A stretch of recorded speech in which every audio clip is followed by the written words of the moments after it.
Welcome back to another Boilers Extra. I'm Nathan Baird from the Indy Star. Sam King from the Journal and Courier.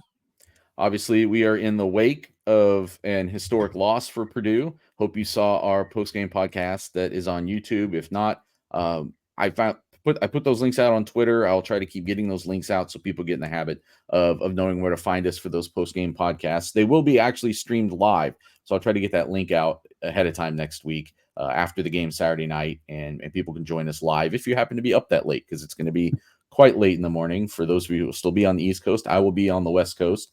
We're not going to do a real in-depth breakdown of this Oregon State game, though. We're going to talk a little bit about who the Beavers are, what Purdue's going to face on Saturday. We're also going to talk about basketball at the end of this podcast. So practice starts Monday. We're going to touch on some basketball topics and get people thinking about that. But after Ryan Walters' press conference on Monday, I was sitting next to Brian Newbert from Golden Black. People know who Newbert is. He doesn't need an introduction. And after Ryan Walters left the room, he just kind of said aloud, like, did anybody ask him about Oregon State? And I said, no, but in a lot of ways, Oregon State is a stand-in for about 6 other teams that are left on this schedule. Set aside Ohio State, Oregon, Penn State, at the very least. I don't know about Wisconsin. They are coming back to earth a little bit. They've got some quarterback issues. But set those 3 games aside. Oregon State is roughly what you're talking about, with a lot of games that are still left on this schedule. Probably. Maybe a little bit on the low rim, but probably. And I feel like this week is more about Purdue's response, almost win or loss. We'll get to that in a second. But this week is about Purdue's response. Ryan Walters said it well, I thought, on Monday, that he told the team, like, you guys looked great against Indiana State, and not just because it was a bad opponent, but you executed, you did whatever. And then you did almost nothing right against Notre Dame. So, like, which team are you? This is a week that Purdue has to answer some things about itself, to itself almost. Yeah, and that is probably one of the admirable traits about Ryan Walters, and he's the same way with media, the same way with everybody he talks to. He doesn't sugarcoat things. He's pretty black and white, and is going to tell you how it is. And good for him being the same way with his team. It was somebody asked after the game, were there any positives, and he said no.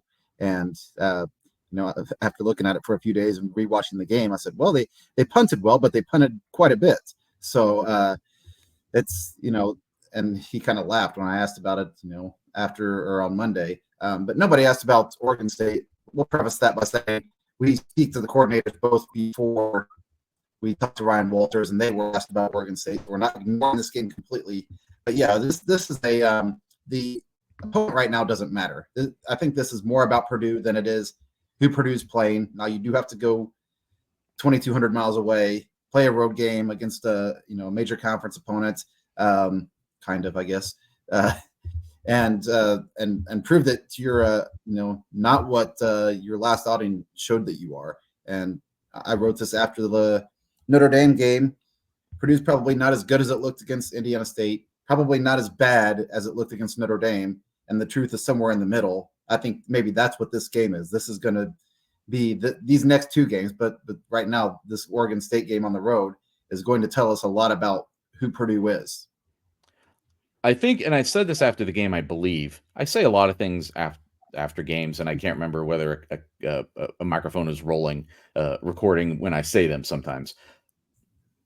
The gap between Purdue and Indiana State, where it seemed like Indiana State was clearly a tier of the sport below Purdue, was not as great as the gap that appeared to exist between Purdue and Notre Dame. And that's a problem, because you're going to play more teams in the Notre Dame general realm than you are the Indiana State general realm the rest of this season. So I wanted to start off in just a general question here. We all do preseason predictions and give our best guess as to how a season's going to unfold, what record will Purdue end up with, all those sorts of things. Would you revise your preseason prediction based off of what you saw on Saturday?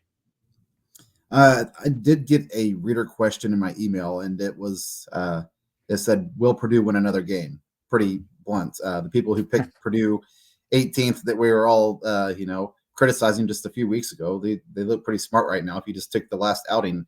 But I think, Purdue's going to win another game, probably a couple. But I would pull back my expectations that Purdue is, a fringe bowl team because you're going, like you said, you're going to play Ohio State. You're going to play Oregon. You're going to play Penn State. Those are more like Notre Dame than they are Indiana State. But you've got to – these next two games are pivotal. Really the next three games. I think they're all winnable, but you've got to start with this one. So I would hold off until after this Oregon State game and see what we see as far as Purdue's physicality and competitive desire. I just don't think Purdue even, looked competitive in the second half against Notre Dame. You're down 42-0, but come out of the locker room with some fire and try to take something positive from that. And Purdue just rolled over and died, even against second and third teamers. So I'd probably hold off until next week, see this Oregon State game before I decide, am I pulling back my expectations? Right now, I still think Purdue can be a team that's 5 or 6 wins. I also think right now, based on what we just saw, Purdue could be a 2 or 3 win team. No, and I think it might be fair to say that we still don't know what Purdue is.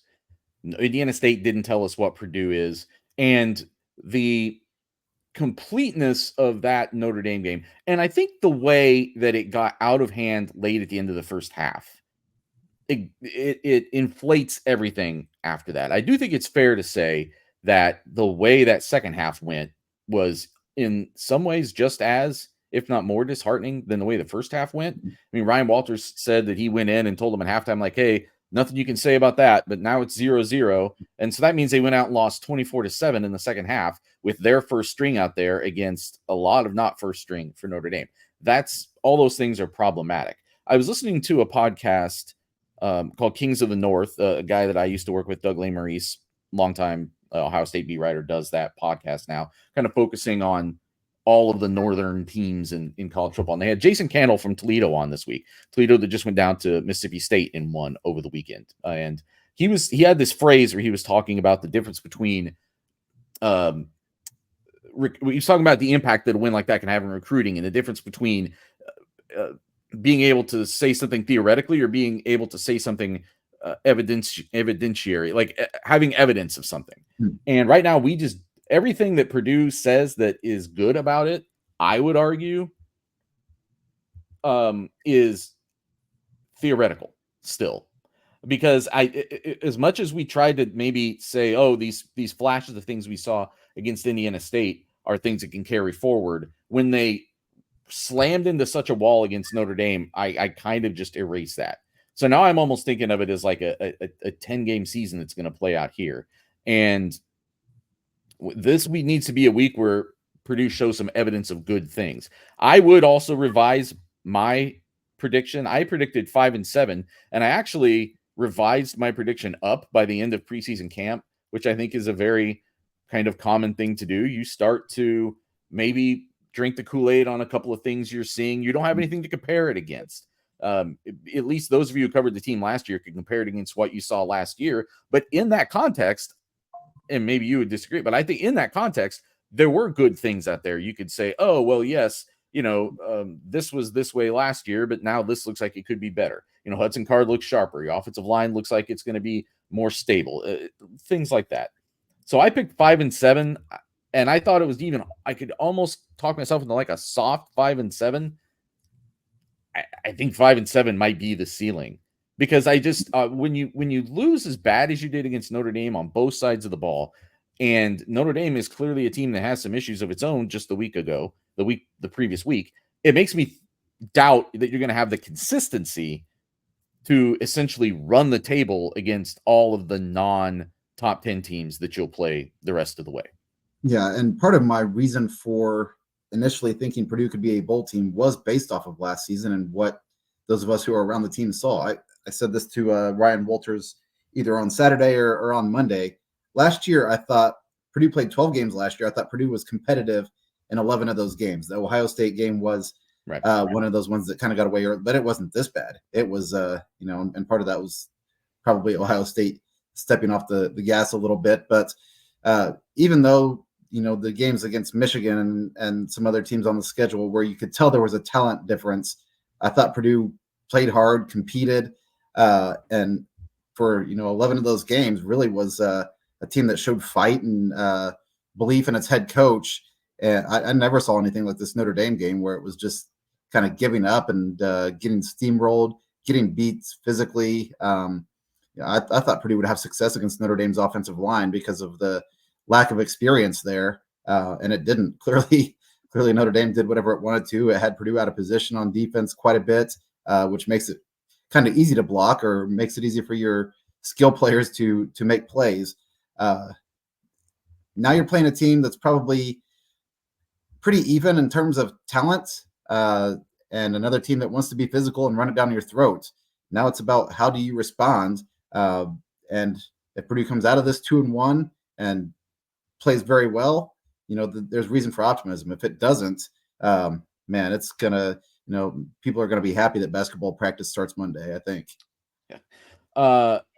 One of the reasons why I had enough pessimism that I couldn't go all the way to this team making a jump to a bowl was because of something that I think became very starkly apparent on Saturday, which was the argument that you had for improvement on both sides of the ball was in somewhat dependent on that other side of the ball also being better. You know what I mean? It became a very circular thing. So, like, yes, we think the offense might actually be better this year because the defense, by adding talent, even though you lose Nick Scouton and you move some things around, but you've elevated the talent level of the defense, that should stabilize. You shouldn't have your offense is back against the wall quite as much as you did last season. And this defense should be better also because this offense has added some guys and added some, and Hudson Card's in his second year, and the offensive line should be more stable. So it will move the ball a little bit more. It will take some pressure off of this defense. But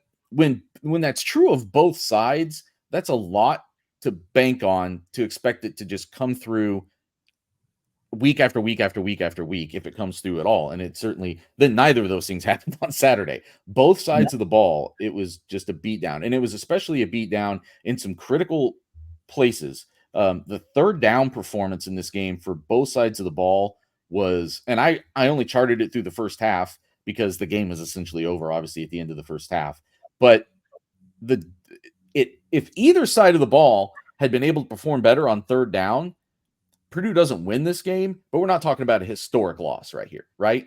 We're talking about something like that probably looks like what happened to Oregon State last week, where it lost 49-14 to Oregon, although that was a game at halftime. It was pretty competitive for a while. It was 22-14 at halftime, and then Oregon put its foot on the gas. But I don't think you're talking about this in terms of being a debacle. You're talking about it in terms of being a disappointment. But when neither team could, when the offense could never stay on the field on third down, 0 for 6 in the first half, when the defense could not get off the field in the first half on third down, I think they were 5 of 7, but they were allowing more than a first down per play. They were allowing more than 10 yards per play on third down. Then that's how that game got away. So I'm asking you, looking ahead to this week, you have to pick one or the other. The answer is both. But which side of the ball needs to make the bigger statement this week? Which side of the ball has to, you have to come out of Saturday with more confidence of which side of the ball? How both is true. Both is true. Everybody's yelling at their computer right now. Like, did you watch that game last week? Yes, I did. Every minute of it. But if you had to pick one of the two, which one are you picking? It was the defense's fault. It played that poorly, but it was on the field every 4 plays. You give up a touchdown, you want to go catch your breath on the sideline, and by the time you get to the sideline, you're getting a swig of water, getting yelled at probably, and trying to make a correction on the fly, and then running back out on the field. I'm going to say the offense, and the reason I'm going to say the offense right now, every stat is skewed because teams have played so few games. A lot of major conference teams have played FCS opponents, or in Oregon State's place, playing a San Diego State, which isn't a great team. But Oregon State has given up like 345 yards a game, which is pretty comparable to what Purdue is even after that Notre Dame game. So because of that, you would think there's reason to believe Purdue should be able to have some offensive success, hasn't been able to run the ball particularly well yet. So I think that is a need. You have to be able to run the football. We've heard Devin Mockabee and Reggie Love, and we talked about the lack of 1,000-yard rushers and why that doesn't matter. Well, in some ways it does matter. Between the two of them, you've got to get production, and there was none last week. So I think the answer for me would be the offense needs to step up and just stay on the field to keep that defense from having to play so much. I think it's absolutely the offense. And as bad as things looked on defense at times last week, the offense just could not do anything. I think when I think back of like moments that happened on offense in that game, there was like one nice completion to Max Clare to start a drive. And I guess Reggie Love had a couple of okay runs for 60 minutes of football. Like, that's what stands out to me. I will say in the second half, we start riding when a game is out of, like, we can just give you some inside baseball. Like, those of us, we're not sitting there watching every single rep of the second half with the same intensity that we watched every single rep of the first half, because our job, like I said before, the game's over at halftime. So our time frame kind of changes a little bit because we want to have things ready to go at the buzzer the best we can. But it has to be the offense. And I would actually go a step farther than that and say, I think it's this offensive line is what is the unit of this team that has the most to prove on Saturday. And yes, I know that they don't have things set up personnel wise perfectly like they want. They want a healthy Corey Stewart playing every snap of the game at left tackle. They did not have that against Notre Dame. He was able to play, but from the way Ryan Walters talked, they had decided to switch that over the course. He wasn't going to play a full game, right? He was going to kind of get eased back in.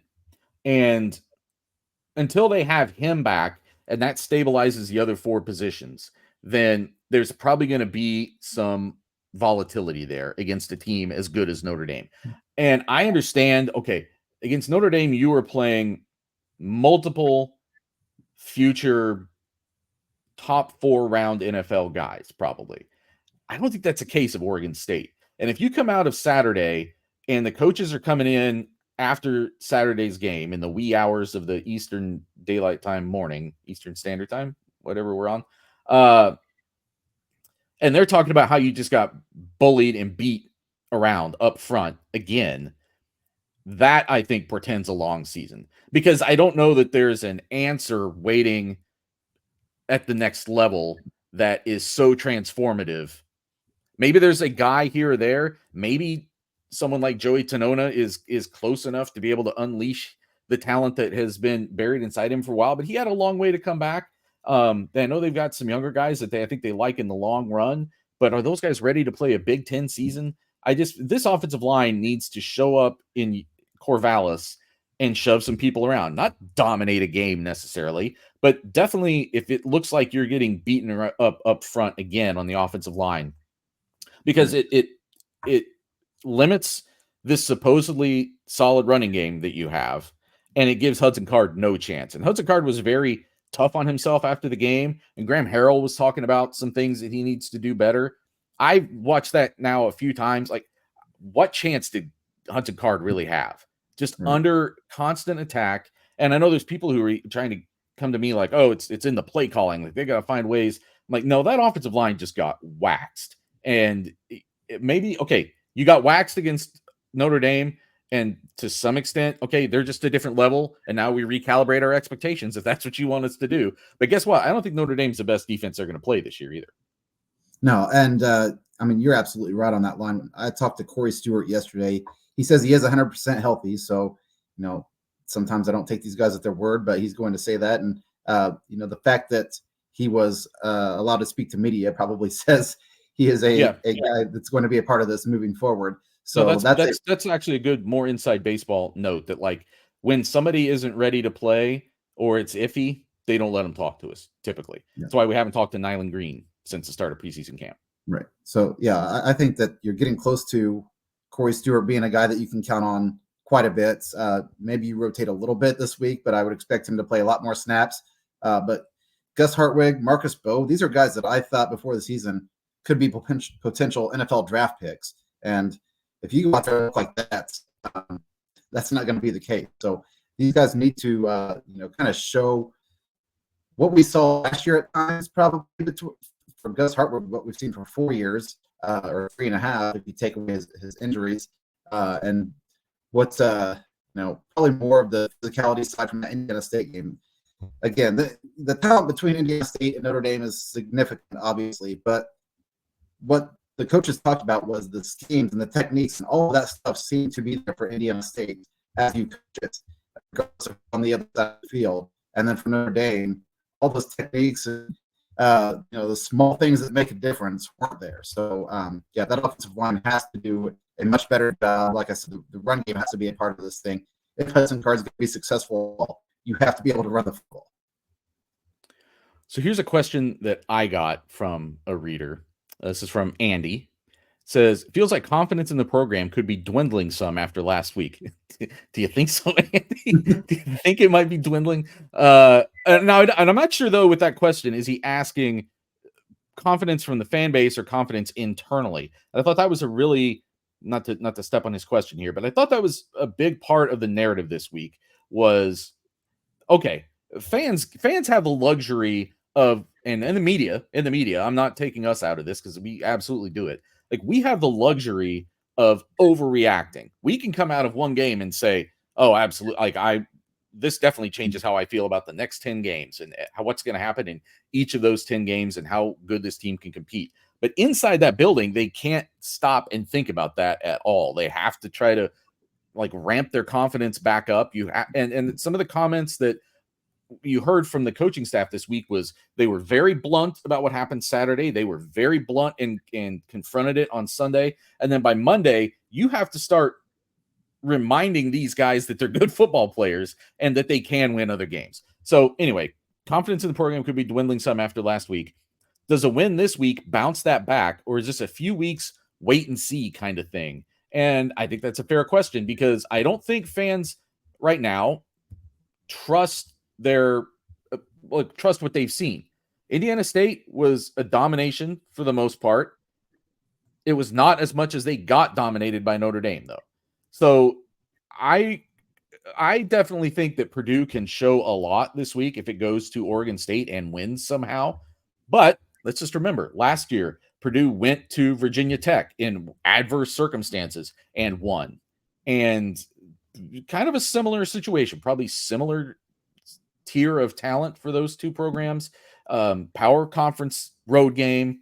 And Ryan Walters is 1-0 in Power Conference road games in his Purdue coaching career. So just going to Oregon State and winning, I don't think necessarily changes. It's an important win for what they can accomplish this year. But if you're trying to make a sweeping judgment of what this team is, I think I want to see this team with a healthy Nyland Green and CJ Smith and as many other healthy people as they can have before I say this is for sure what Purdue is this year. They're running out of time. You can't wait 2/3 of the way into the season for that, though. Right. Yeah. And, in a lot of ways, this game means a lot, but also means Ryan Walters is going to obviously look at the Big Ten games and say that's a more important priority, winning those games. He almost was, he said it numerous times. It's a non-conference game that Purdue just lost. Purdue's not competing for a Big Ten title. Okay, let's be honest. So, and in a lot of ways, there's no Big Ten West title to play for anymore. Right. You can't sneak your way up into the Big Ten West and find your way to Indianapolis. Yeah. Like they're reserving that for the two best teams in the conference now, which I agree with. Yeah. So to me, when he says those things, it doesn't matter. You want to compete for this year. I think if you're Purdue, you want to compete for improvement. And, if getting that 13th game is important, then the 6-win goal. But it very much is, as much as we make it a big picture throughout the course of a season, seemingly every week, it is a game by game, week by week process. And people hate when coaches and players say that sort of thing, but it very much is. And no game is similar to the other game. You can get beat 66-7 and turn around and win a game. And for a week, at least, everybody's back on the Purdue bandwagon or whatever it might be, perhaps. But then next week could be completely different. The bottom line is, go ahead. Purdue. I think Purdue has to win this game just because of what we just saw. For that confidence, from if Andy's speaking about the fan base or the media or whoever, but also internally, because I imagine as a player, doubt starts to creep in when those losses kind of do pile up a little bit. Yeah, nobody wants to be a losing team. And regardless of what your schedule was, nobody wants to get to the end of the year and lose more games than you won. You are a losing team in that case, and it's just math, man. Purdue knows math more than it knows football, and that's just math. I totally understand why people are pessimistic right now. I want to come back to your must-win point in a second, but I understand why people are pessimistic right now. I am not telling anyone who watched that football game last week that they shouldn't be pessimistic. I do want to point out two things to keep in mind. I want to use two game examples that have been on my mind this week. One is 2018. Ohio State is the number 2 team in the country, comes to Ross-Ade Stadium. That Ohio State team had issues. It was like the worst Ohio State defense maybe ever. Like, it was really bad, especially and it was actually really poorly coached, because next year it was like the best defense in the country with a lot of the same guys. But a bad Ohio State defense comes in with a team with red zone issues in the offense. Like, it was a very talented team with some issues. Purdue was a less talented team that just, and the Tyler Trent thing, everything just hits on the right night, and Purdue smokes them. And I am not telling anybody anything they don't know. It's like one of the great Purdue moments of the past 50 years. But that Ohio State team was better than that Purdue team. But not on that night. On that night, that's how big the gap was between those two teams, that one team could just run the other one off the field.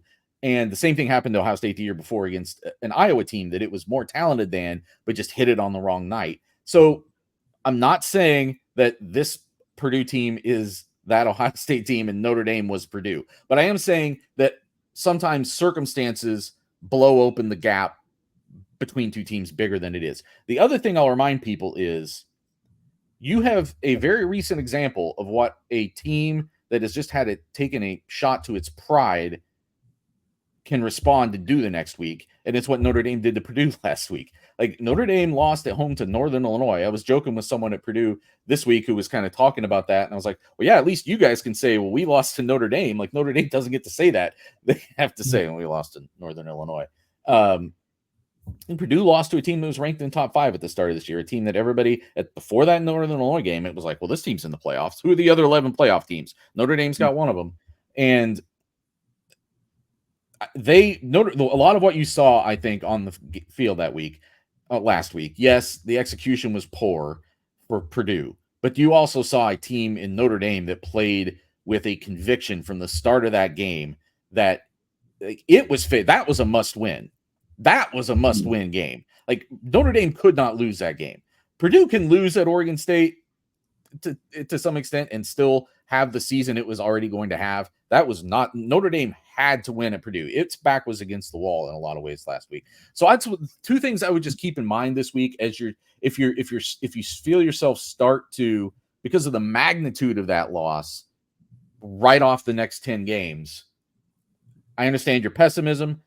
That's just the perspective that I'm offering you for those games. Yeah.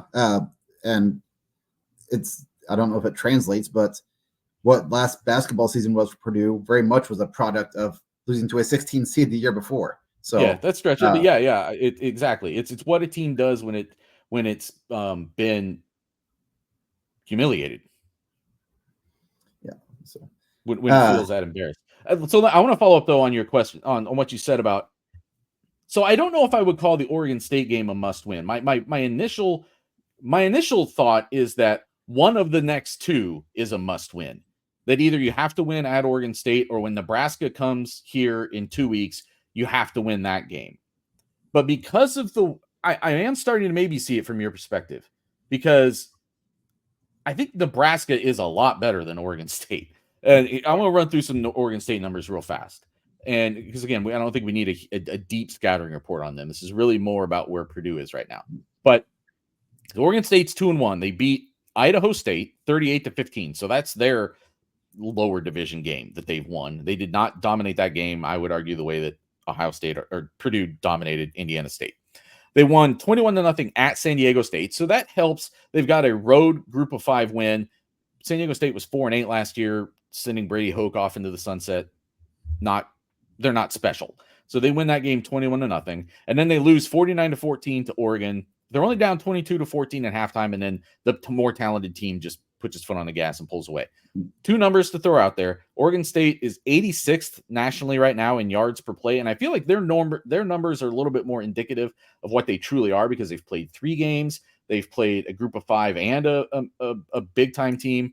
So 86th nationally in yards per play, only 5.71 yards per play. They're 105th nationally in yards allowed per play at 6.13. And the Oregon game definitely pulled that, expanded that and puffed that number up. They threw a shutout the week before that. So I don't know. To me, I feel like those numbers are indicative of where Oregon State is, which tells me this is not a good football team.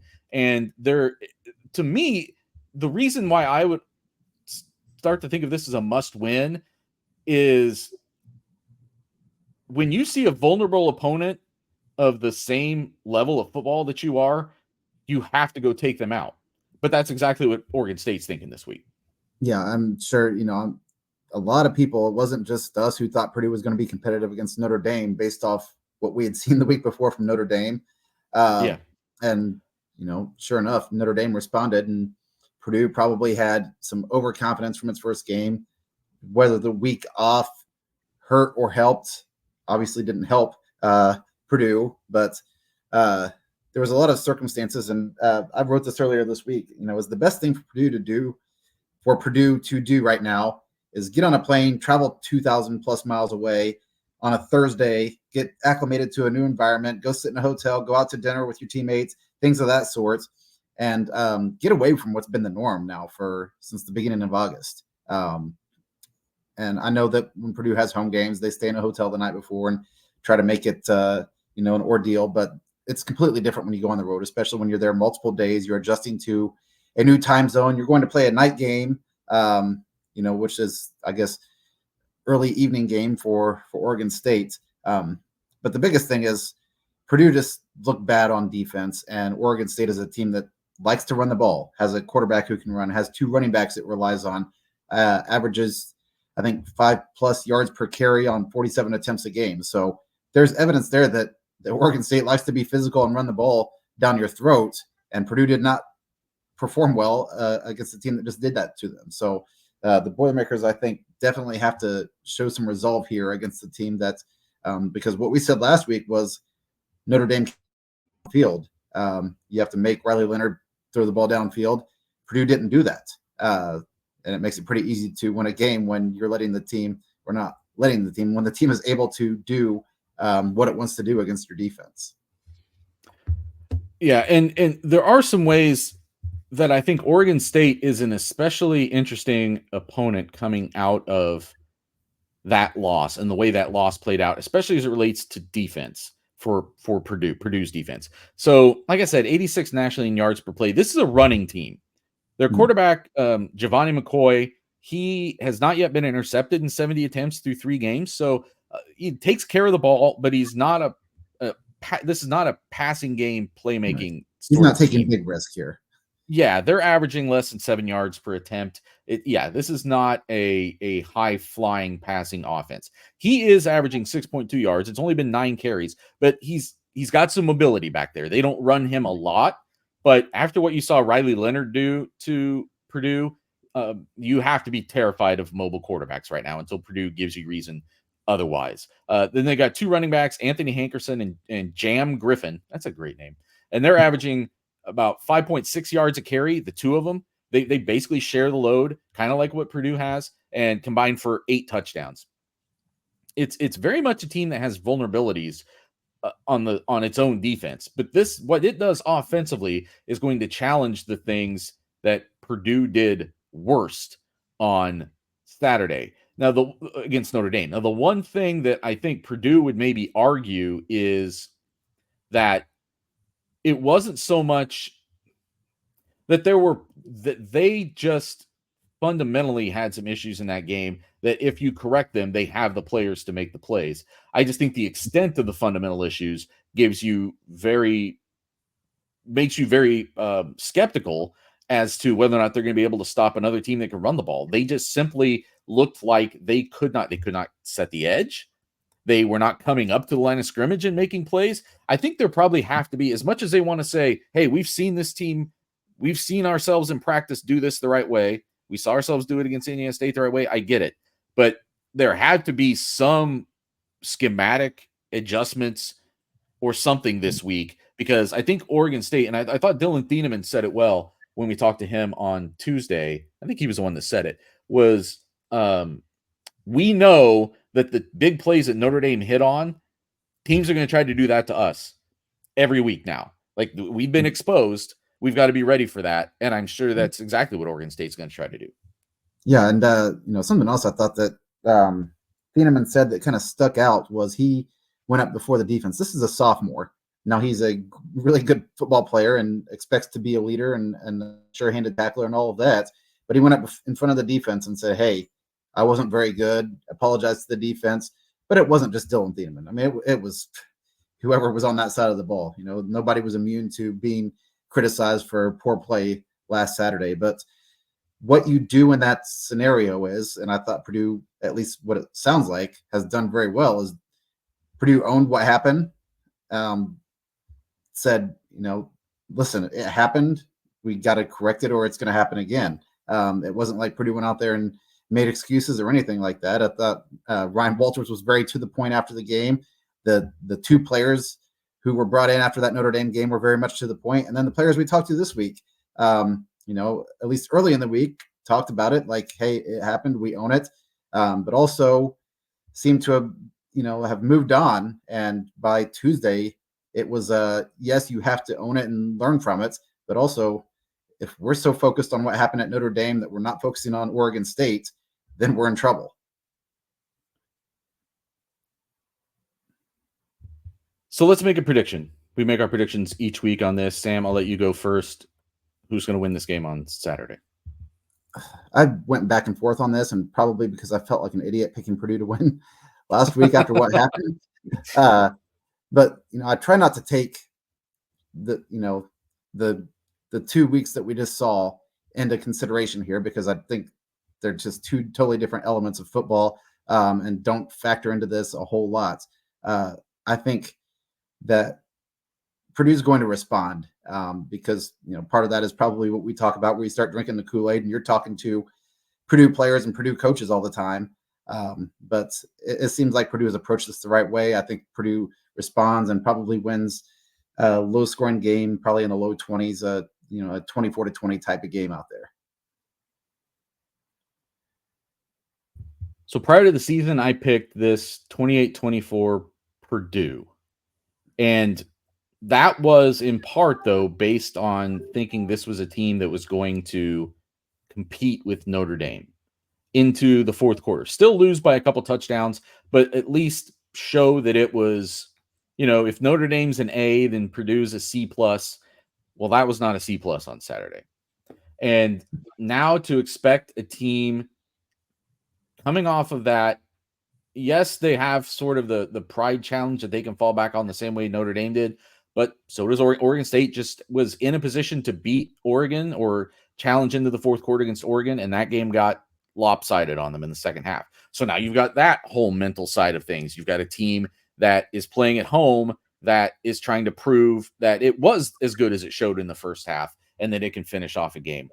So, long story short, I'm going to take Oregon. I'm going to say, Oregon State. I'm going to say 28-21, and that, Purdue will look better, but it was so bad on Saturday that until I get evidence of more consistency from the offense, especially, it's very, very hard for me to put a lot of faith in them being able to go out and beat other Power 5 conference teams on the road. And even though Oregon State is barely still in a power, even though the Pac-12 is what it is, I'm still going to call them Power 5. So I'm going to call it 28-21 Oregon State. And that's part of me kind of revising my expectations for the season. And then I still think this 2-game hinge right here at Oregon State home against Nebraska. Nebraska does look good. It has a freshman quarterback in Dylan Raiola who looks very strong and is going to even be better down the road, something for Purdue and other Big Ten teams to contend with. And they've got a good coach in Matt Rule.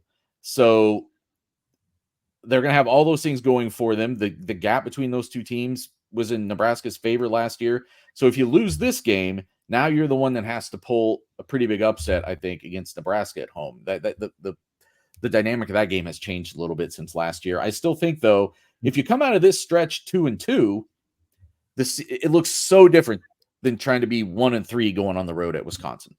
Yeah, and something we didn't touch on because we're covering Purdue and not Oregon State. Oregon State has a first-year head coach who this is a big proving moment, probably early in his career with that team. So, yeah, and like I said, like if you're trying to gauge, well, what is Oregon State this year? They probably also, to some extent, maybe feel a little bit more secure about where they are. Like, okay, throw Idaho State out. You still went on the road and shut a team out that wasn't Indiana State. Like, you went on the road to beat San Diego State. And then I believe that game was on the road. And then you are there at halftime against Oregon, a team that everybody before the season was picking as like one of the 4 best teams in the country.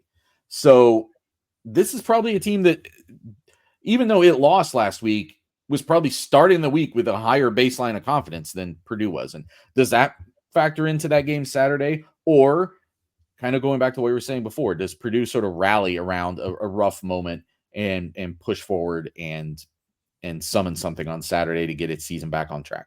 I will be there. We will see. Let's talk some basketball, because we will also be at basketball practice on Monday afternoon. That's the first official practice of the season, the official season that's starting. They've been practicing throughout the summer a couple times a week. But I guess, what is your vibe right now? I'm curious how, because you've been inside of this from the start. You were there in Columbus. You were there throughout all of last season. And then Zach Edey leaves, and it's leaving behind a team that is going to be different, but I think that people still expect to be pretty good. And now in its own way, last year was about, overcoming the embarrassment of that first round loss. And now it's almost more about overcoming the people's lower expectations now that you don't have Zach Edey. Yeah, I think back to December 2022, and it was a game Purdue played home against Minnesota, and Zach Edey had a monstrous dunk. He had something like 7 points and 21 rebounds, something crazy that became the normalist at times. And I wrote that Zach Edey looked like he was going to win National Player of the Year. And back then, this was, people were like, "Oh, you're crazy, hold back your expectations." And then he does it twice in a row, which hasn't happened in 4+ decades. So, now you kind of gave that back last week, that prediction, but with the Notre Dame prediction. But anyway, but he's gone now. So now it's a situation where a lot of people, I don't think Purdue fans are still very high on this team. A lot of people are looking at this team and saying, was Zach Edey the reason for all of this mass amounts of success the past 2 years? Or the complementary players also, in some ways making Zach Edey look as good as he did? I think it was a little bit of both. And because of that, I don't think that Purdue's falling off here. I don't think Purdue's going to go out and win 35 games or whatever it was last year, or 33, some crazy record that ended up with a national championship game lost to one of the best college basketball programs we've seen in a long time. So because of that, you're going to need to see some new names step up. I think Trey Kaufman-Renn is a guy who is probably going to have a big season. What he does, what he was, maybe just as much not allowed to do because he played alongside Zach Edey for the last 2 years. But Matt Painter's in a position now where he's earned that kind of respect where, for years, and still in some ways, but for years, I felt like Michigan State got favorable preseason treatment from media, from voters, from that thing. But at the end of every year, Michigan State was right there in the mix of things. And I think that now with what Purdue's been able to maintain over, not the entire duration of Matt Painter's career, there was a stretch there where it looked pretty bad and people wanted him out, and it looked like it was something that could possibly happen in the next couple of years, but turned it around real quick, got some program changing guys, and culture changing guys. And I think that's the biggest reason is the culture that's built there. All of these guys talk positively about all the other guys. They seriously all seem to be good friends, get along. Now you're asking a lot of sophomores and Cam Heide and Miles Colvin, who were role players last year, to step up. You're asking a large freshman class to come in. But I think that Purdue's at a point now where it's elevated itself. Always going to be a team that's in the mix for a Big Ten championship as long as Matt Painter is there. Yeah, and to some extent, that was already the case.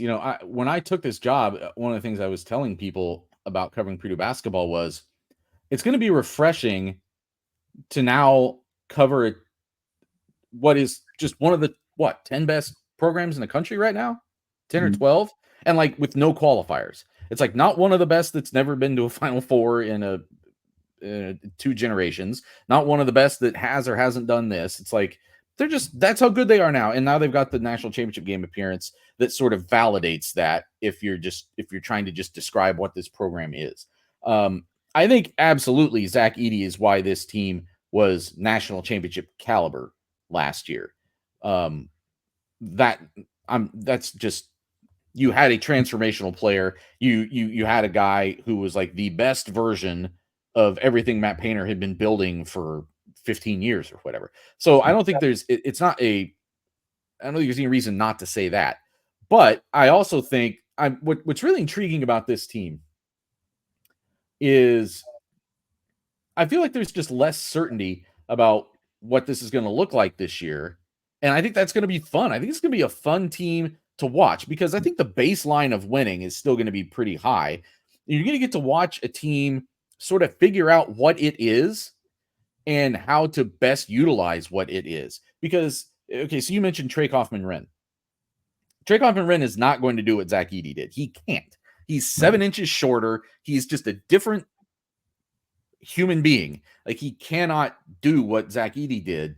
But what I think is really interesting to find out eventually is, does Trey Kaufman-Renn doing what he does as well as he can do it make Purdue different, but yet still very effective? Whether that's low post scoring, whether that's changing how teams have to defend them, whether that's him now being a different kind of defensive presence.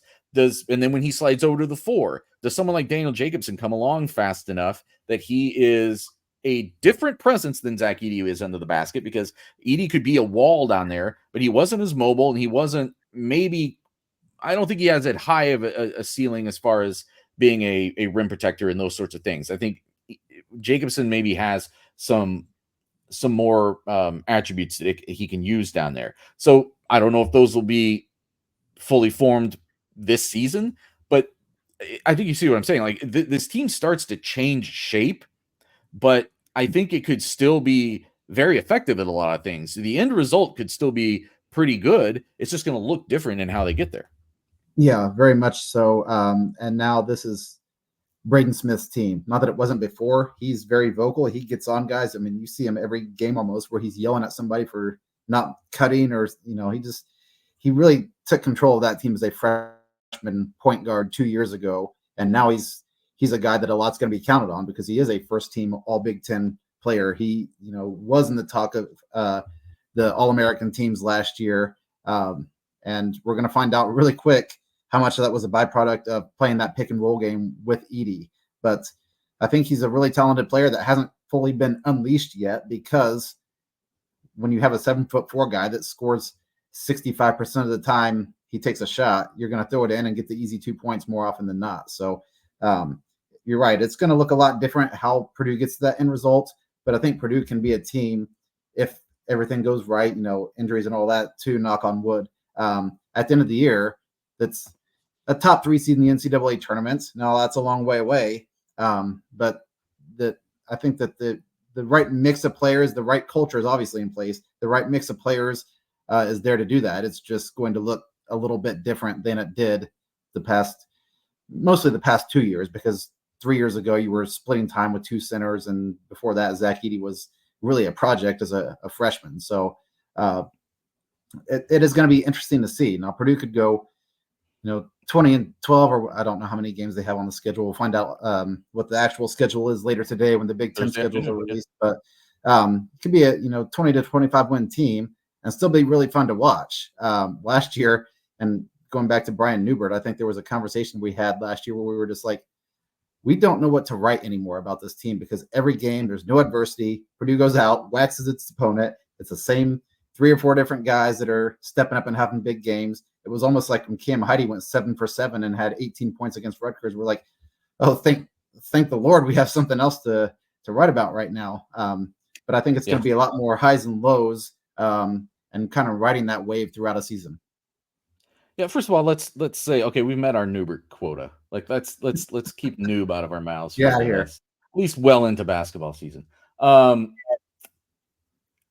there is something to be said for like when teams are boring good from our perspective. I obviously just covered a football program that often did that, where they're just laying waste to people for weeks on end, and you're kind of like, well, some guy got in for 3 plays in the third quarter. That's the story of the week.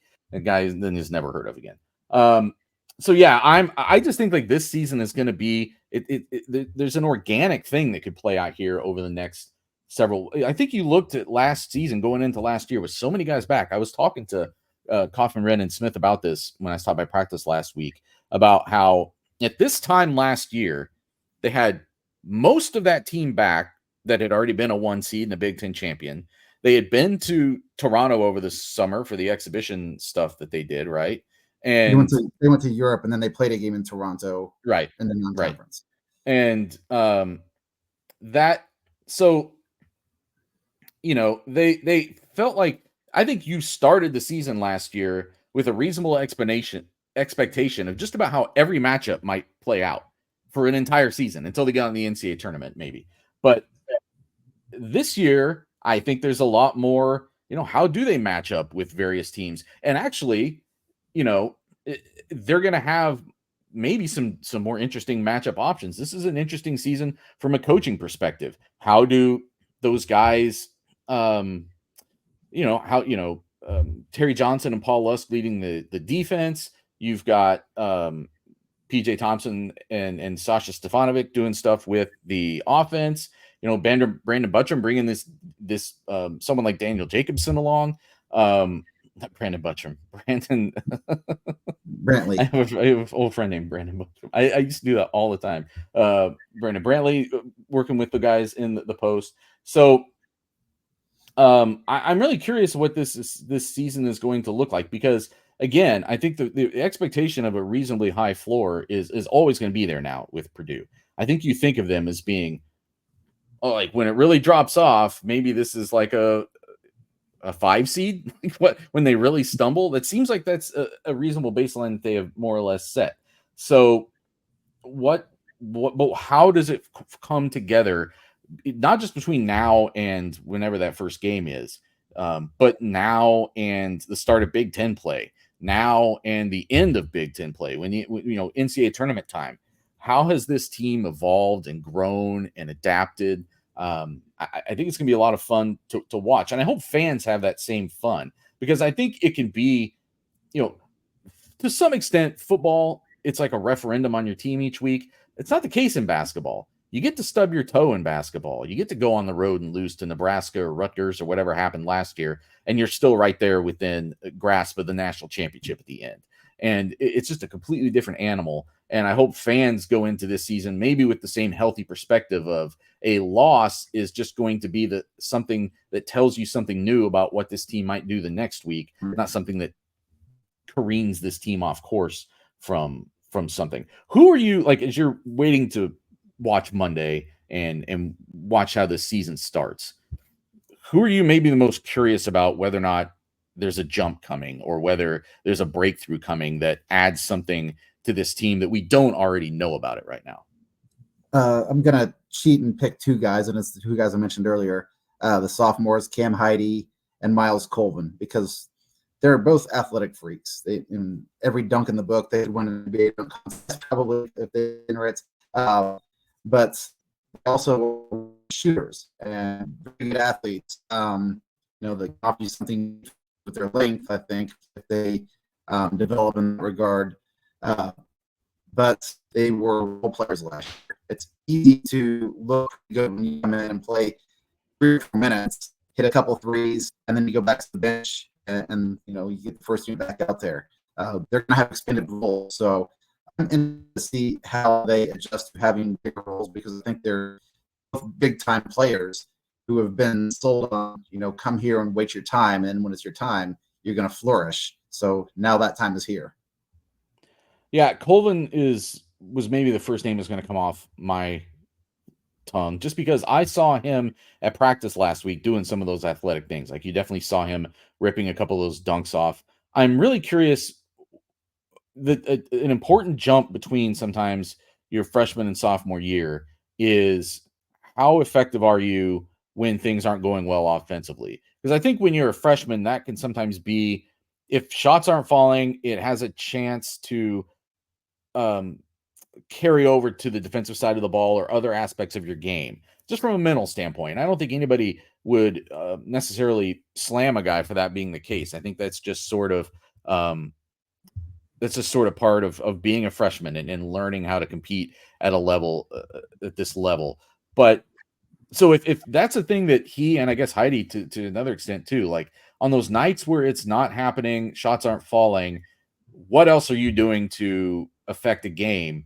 But as you're saying, it's not just the role anymore. It's not what do you come in and maybe do for 8 minutes. It could be a thing like, are you the guy that we're counting on to give us 30 minutes of pretty dynamic play and changing again just what the identity of this team is, and being a big piece of that identity.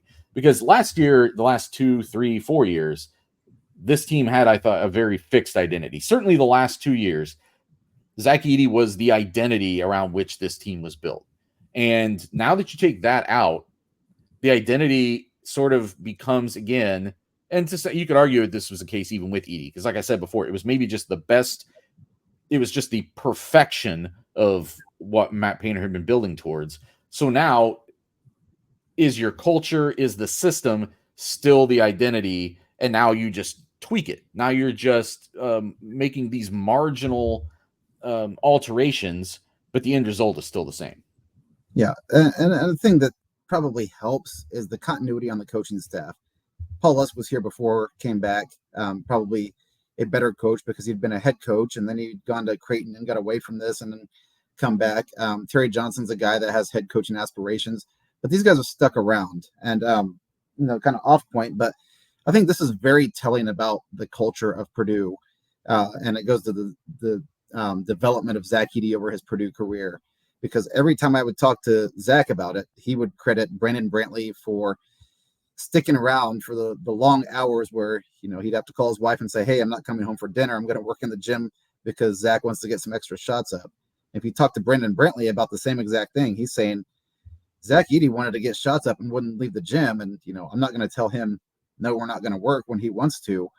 And then you kind of have that dynamic where both people are in this together saying, hey, you want to get better? I'm here for it. And you have the coach that says, hey, you want to come to the gym? I'll be there whatever time of day it is. And I think that's very much where Purdue is. You have those guys who want to do these extra things. Not saying that's not the case other places, but when you have a player averaging 25 points a game who thinks that there's things to improve on, that's a really telling sign of, the satisfaction level of the program. I guarantee you Purdue's not sitting there happy to have lost the national championship game, because the goal is to win the whole thing. So now that becomes the new bars. Okay, you've been to a Final Four. How do you elevate and get to that next step? And so that's going to be kind of the real challenge.